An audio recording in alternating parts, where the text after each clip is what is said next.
Hey Hornets, I'm Alice Scott, the station manager of KBTV. This episode was recorded prior to school closures. We hope that everyone will stay tuned as KBTV will still be here to bring you news in some form or fashion. Students interested in sharing their stories from this important time should fill out the survey at surveymonkey.com/r/KBTVcares. We hope that everyone is staying safe and we wish you well during this ever-changing 2020 school year. What's up, Hornets? Welcome back to KBTV. I'm Anya Whitetraub. And I'm Jaden White. This episode is all about distractions. Wait, what did you say? I was distracted. Exactly. This week, we'll look into the school policies that concern certain distractions. We'll get an inside scoop on social media trends. Finally, we'll show you how the dreaded second semester slump contributes to our distractibility. Huh? I said distractibility. Oh, right. All this coming up next on KBTV.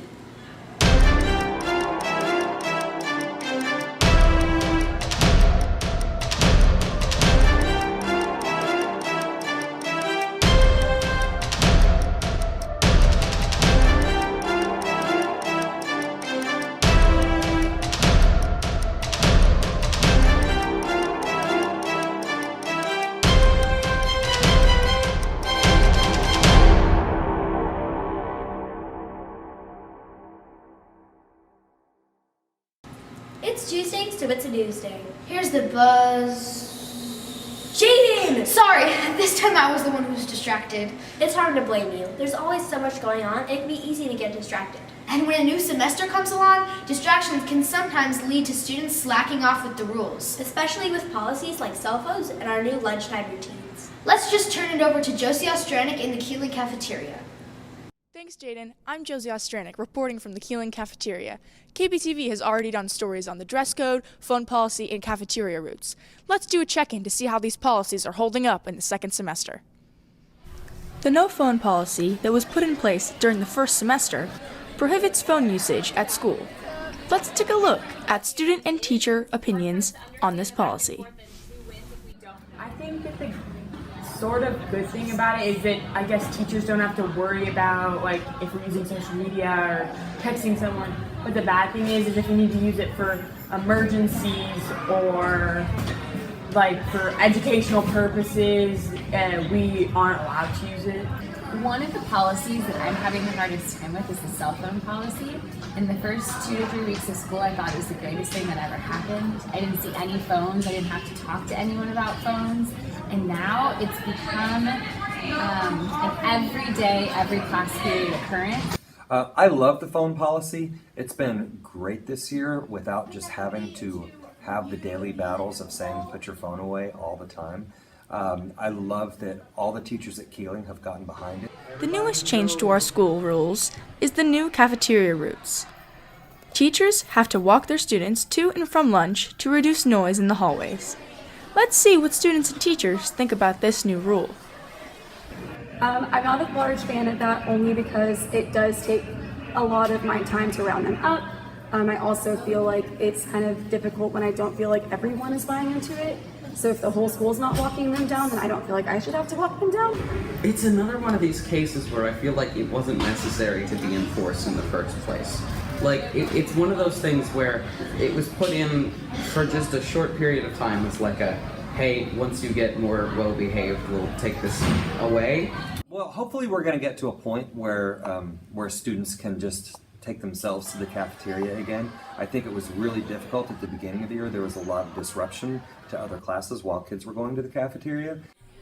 The dress code is also drastically changed in the beginning of the school year to allow more choice and fairness in the way that students dress.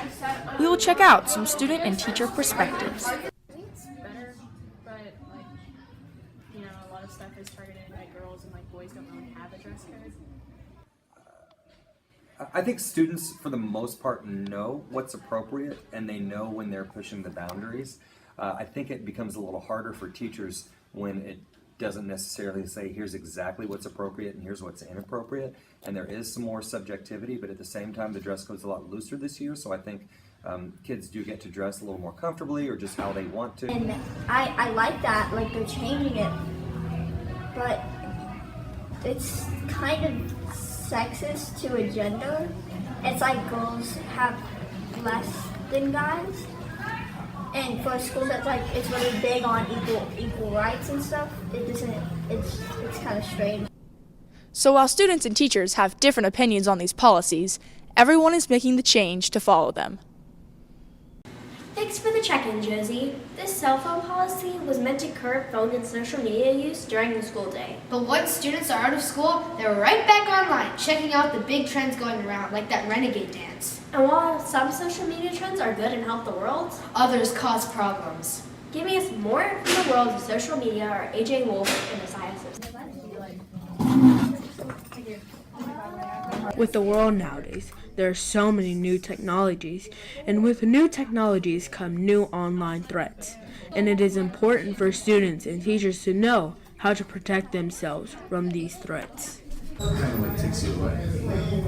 So like in China, like before you go to China, like they don't have Google in China, so like you have to install a VPN before you go there. And if you can't install the VPN there, so if you don't, like you're kind of like. One precaution teachers take for their students is the new Go Guardian program, installed on all 8th grade Chromebooks. You know, there's a lot of students and there's only one of me, so I can only regulate so much. But now that we have, my students are all in 8th grade, and so they're paired with their Chromebooks. But now that we can use Go Guardian, that's helped out a lot. You know, you can close out tabs that they're not supposed to be on. Teachers not only enjoy this new program because it keeps their students safe, but also because it allows for easier classes, with less time spent on watching their students' every move. So Go Guardian was introduced with the 8th grade Chromebook rollout. The 8th grade Chromebook rollout, I helped kind of organize everything, and with students having devices, we want a way to make sure that they're doing what they're supposed to be doing. So while it can be hard to stay safe on the internet, it's not impossible.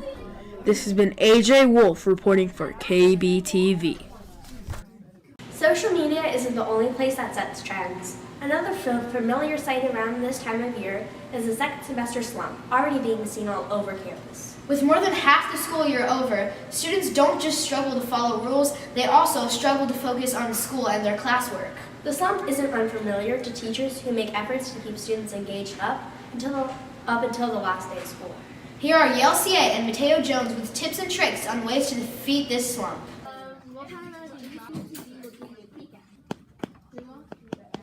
Many students this semester are a bit different from the first. But what is this? It's the second semester slump, when the winter months make students tired, less motivated, and overall less excited to be at school. I try to really pay attention to what we're learning in class and try to really process the information. Teachers notice the change in their students and have come up with solutions to make them more spirited in their work. We're trusting you now, second semester, a lot more project-based learning because we're getting you moving around and energetic and ready to go. Counselors have also seen the changes in students and give helpful tips to combat this new feeling.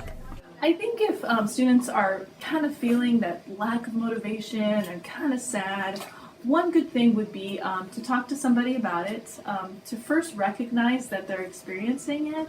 Overall, almost everyone is affected by the second semester slump. But what sets some from others is who toughs it out and keeps trying. This has been Yale Xie reporting for KBTV. Sounds like the best way to defeat the second semester slump is find something enjoyable to focus on. Like this episode of KBTV. Which is unfortunately just about over for now.